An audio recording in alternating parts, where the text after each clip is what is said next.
Dan orang-orang yang bersamanya, yakni para sahabatnya, sangat keras terhadap orang-orang kafir, tetapi berkasih sayang antara mereka, yakni Rasulullah dan para sahabat sangat berkasih sayang antara satu sama lain. Tetapi dengan orang kafir mereka sangat keras. Tapi kafir macam mana? Jangan kita ambil kafir ini semua orang kafir itu kita keras, tidak. Kafir ada dua jenis. Satu kafir harbi, satu lagi kafir zimmi. Kafir harbi ialah mereka yang nak berperang dengan kita. Misalnya Yahudi memang nak perang dengan kita. Ya, dia ganas dengan orang Islam. Orang India di setengah tempat di India pun ganas dengan orang Islam. Begitu juga China, begitu juga Amerika. Ya. Jadi orang-orang seperti ini kita kena keraslah. Tapi kalau orang kafir yang lain tidak semestinya kita keras. Misalnya kalau kafir zimmi, sekarang ini tidak ada kafir zimmi. Kafir zimmi adalah kafir-kafir orang-orang yang bukan Islam, duduk dalam negara Islam, tetapi mereka membayar apa yang dikatakan cukai kepala, bukan cukai teks, cukai pendapatan, tidak. Ini cukai kepala. Itu lain, itu kafir zimmi. Kerana cukai itu digunakan oleh kerajaan Islam untuk melindungi mereka daripada sebarang bahaya. Ya, itu cukai kepala yang dikenakan atas mereka. Tetapi bagi kafir yang ada sekarang di kalangan kita bukan kafir harbi dan bukan zimmi. Janganlah kita salah sangka, ya. Walaupun Rasulullah sallallahu alaihi wasallam sangat keras kepada kafir, kafir macam mana? Jangan borong semua kafir, ya. Itu jangan. Saya tak mau bincang lagi itu, sebab itu masuk politik nanti. Kemudian itu satu bukti yang menunjukkan bahawa Rasulullah sallallahu alaihi wasallam dan juga para sahabat sangat kasih sayang antara satu sama lain. Kemudian kalau demikian, apakah yang diajar oleh Rasulullah sallallahu alaihi wasallam kepada umatnya? Ya, memang banyak hadis-hadis mengenai hal ini. Misalnya hadis yang terdapat di dalam Bukhari dan juga Muslim, muttafaqun alaih, yakni hadis sahih. Apa hadisnya? An Abi Hamzah Anas bin Malik khadim Rasulullah sallallahu alaihi wasallam anin Nabi sallallahu alaihi wasallam qala la yu'minu ahadukum hatta yuhibbu li akhihi ma yuhibbu li nafsihi. Apa maksudnya? Daripada hadis ini daripada Hamzah. Hamzah ini adalah anak kepada Anas bin Malik. Anak kepada Anas bin Malik bernama Hamzah. Jadi Abi Hamzah, yakni hadis ini daripada bapa si Hamzah. Siapa bapa dia? Anas bin Malik. Jadi hadis daripada Anas bin Malik. Dan Anas bin Malik siapa dia? Dia khadim Rasulullah, yakni khadam kepada Rasulullah. Kita tahu Anas bin Malik telah duduk bersama Rasulullah sallallahu alaihi wasallam sebagai khadamnya selama 10 tahun. 10 tahun. Jadi banyak hadis yang diriwayatkan daripada Anas. Salah satu daripada ini, la yu'minu ahadukum, tidak beriman kamu. Ya, kamu tidak ada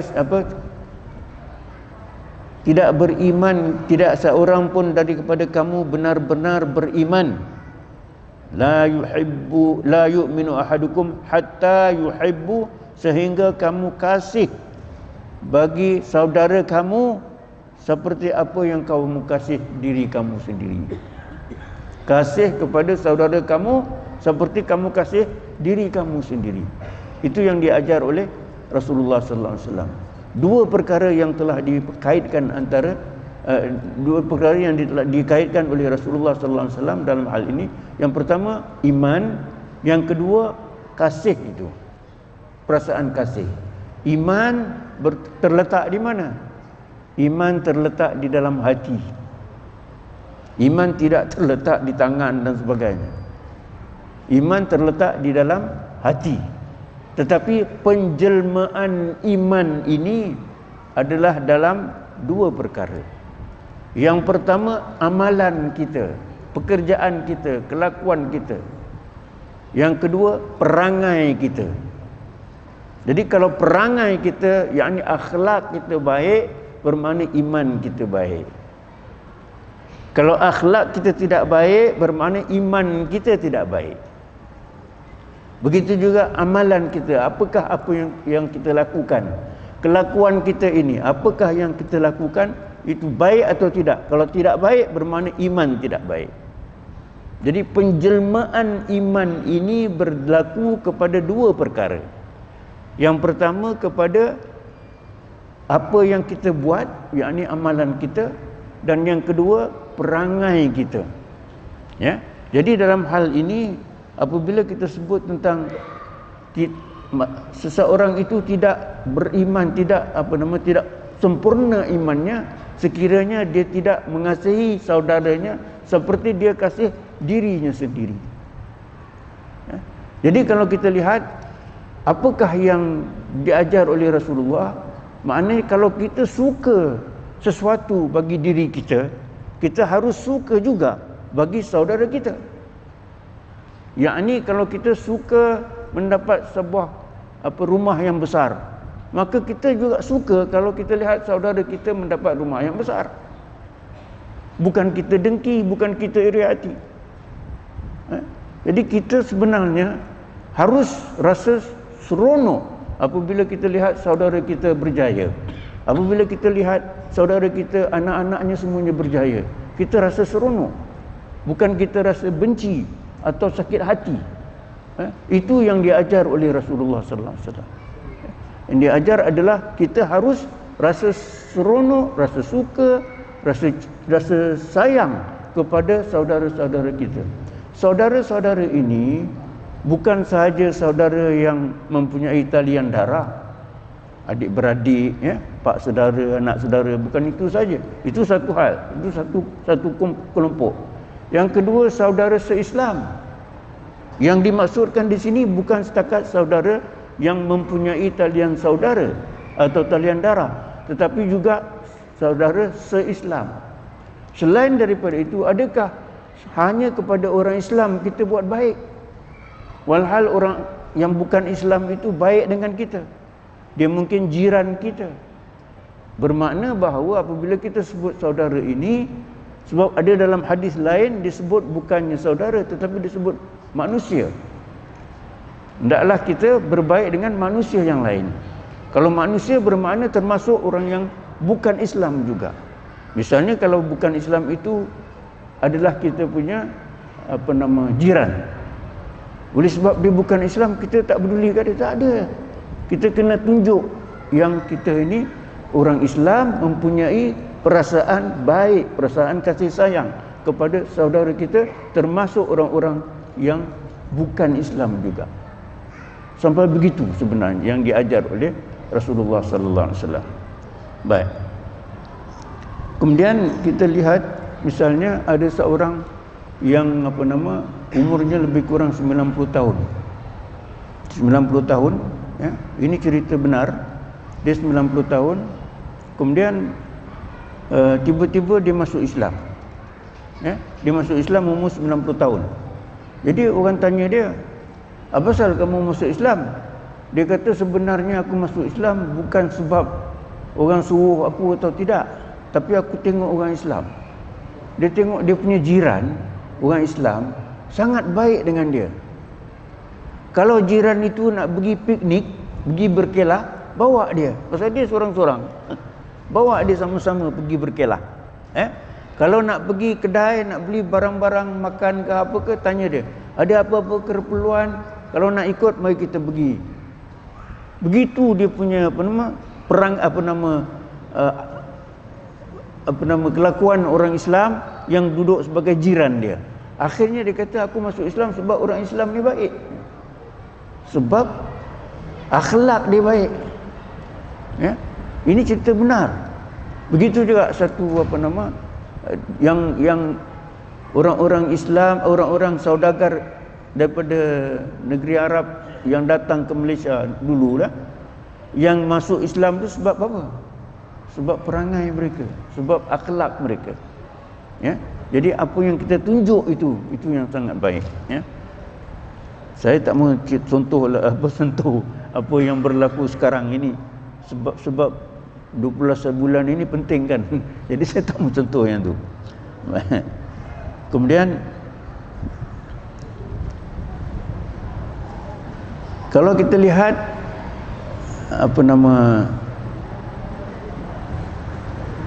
kalau misalnya kita mempunyai perasaan suka melihat orang lain juga berjaya misalnya, maka kita akan benci kalau kita melihat orang lain tidak berjaya.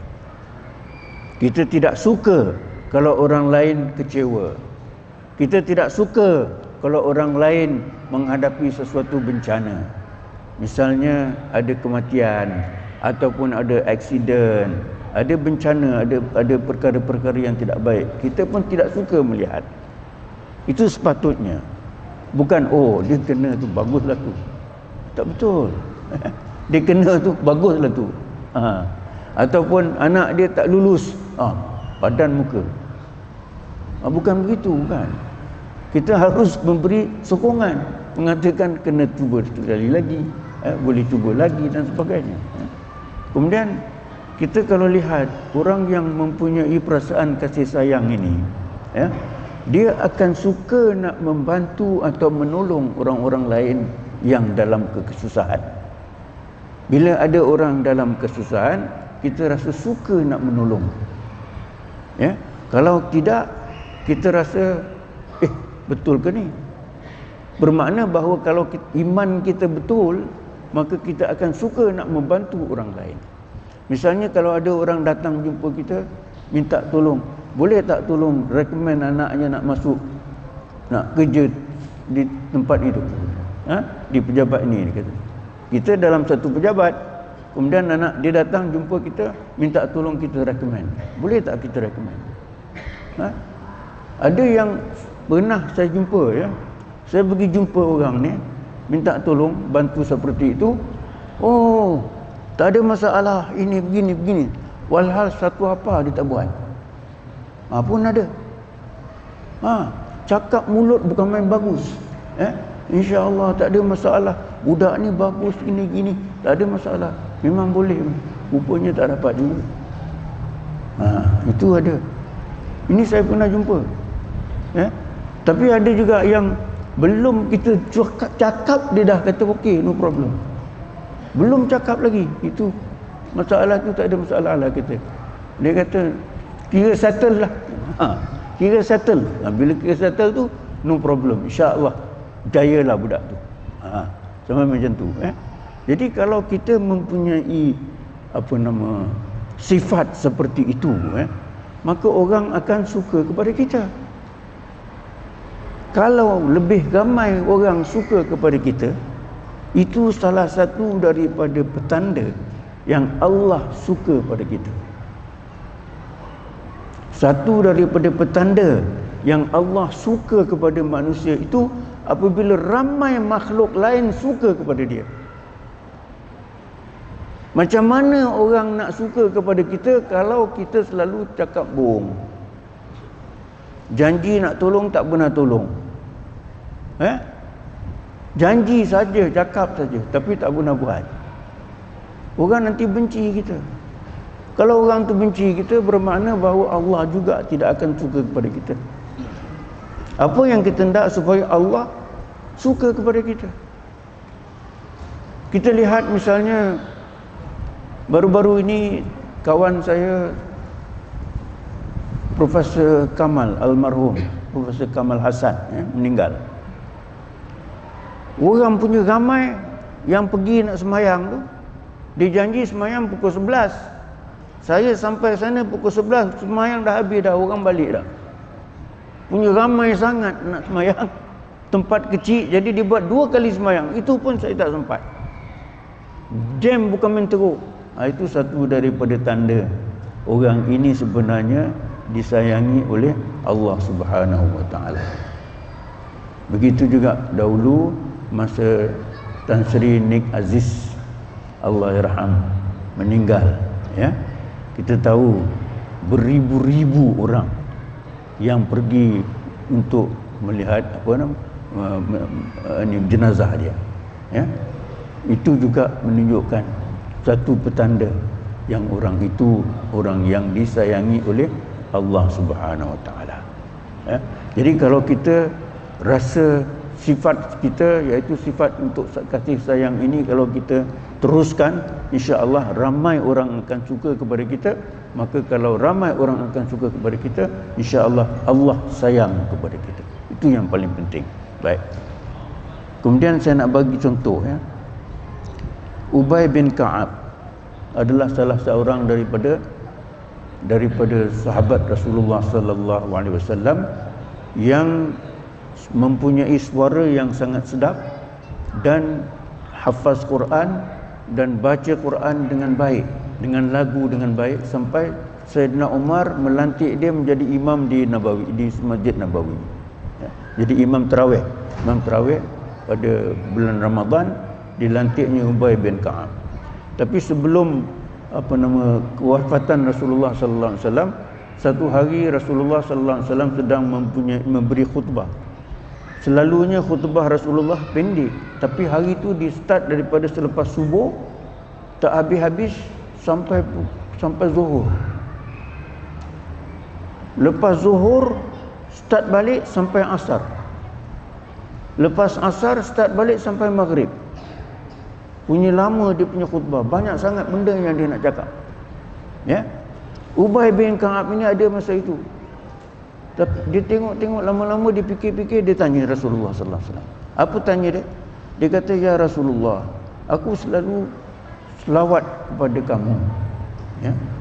Aku nak tahu berapa banyakkah masa yang aku peruntukkan untuk selawat atasmu.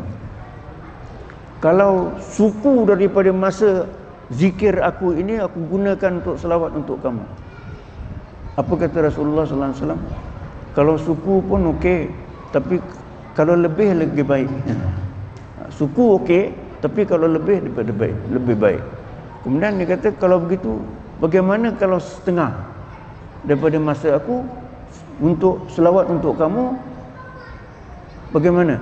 Kata Rasulullah, setengah pun baik, tapi kalau lebih lagi bagus. Kemudian dia kata, kalau begitu 2/3 macam mana? Kalau 2/3 pun baik, kalau lebih lagi baik. Lama-lama dia kata, kalau macam tu semua masa aku zikir untuk kamu. Semua masa zikir aku selawat untuk kamu. Ini kata Ubay.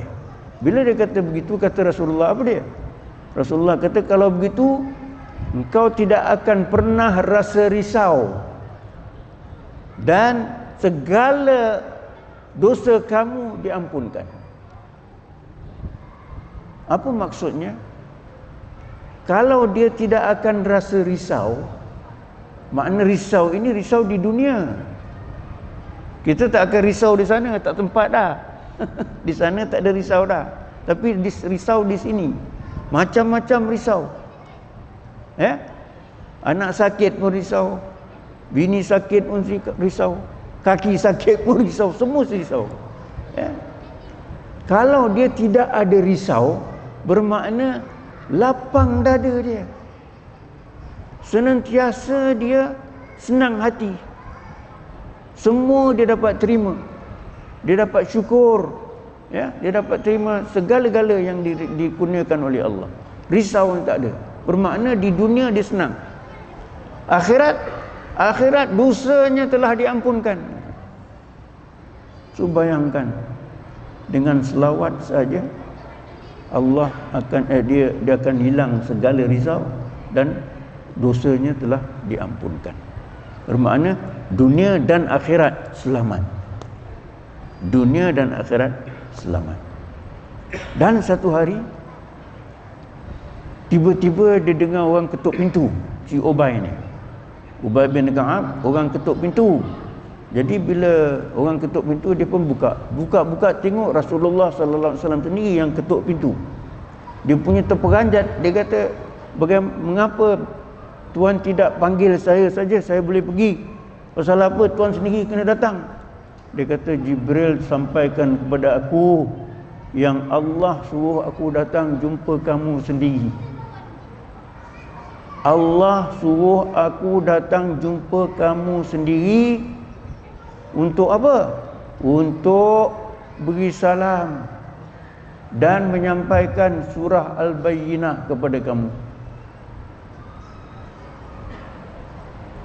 Dah le terperanjat, tengok Rasulullah yang ketuk pintu. Kemudian bila Rasulullah kata begitu, dia tanya, Rasulullah, ya Rasulullah, adakah Allah sebut nama aku? Allah sebut nama aku untuk berikan nama surah Bayyinah ni.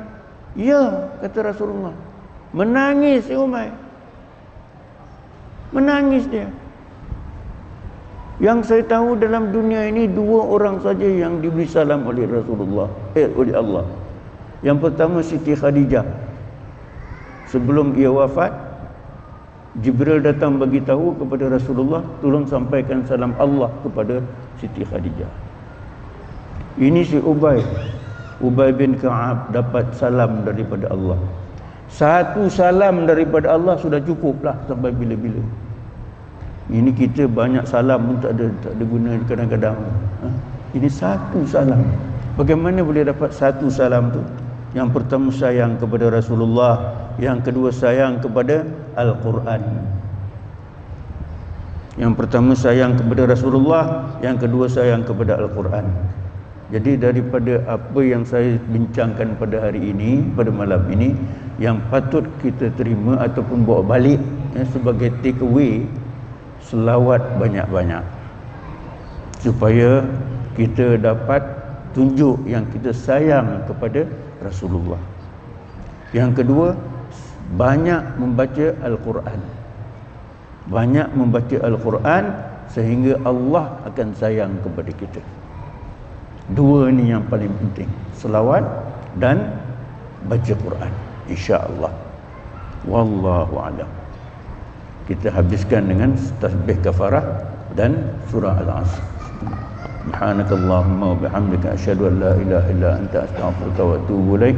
Bismillahirrahmanirrahim. Wal 'asr innal insana lafi khusr illa alladhina amanu wa 'amilus shalihat wa tawassaw bil haqqi wa tawassaw bis sabr. Assalamualaikum warahmatullahi wabarakatuh.